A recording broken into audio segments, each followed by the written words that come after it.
Coloque Deus à frente de tudo o que fizer e mantenha-se firme na fé. Com Ele no controle, tudo dará certo, pois tudo posso naquele que me fortalece. Não perca as esperanças. Deus tem o melhor para a sua vida. Busque os seus sonhos com perseverança.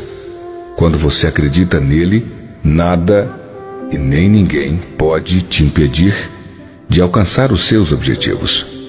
Deus te capacita para ser o melhor no que fizer. Ele te dá o dom e te cobre com graça. Portanto, não desanime.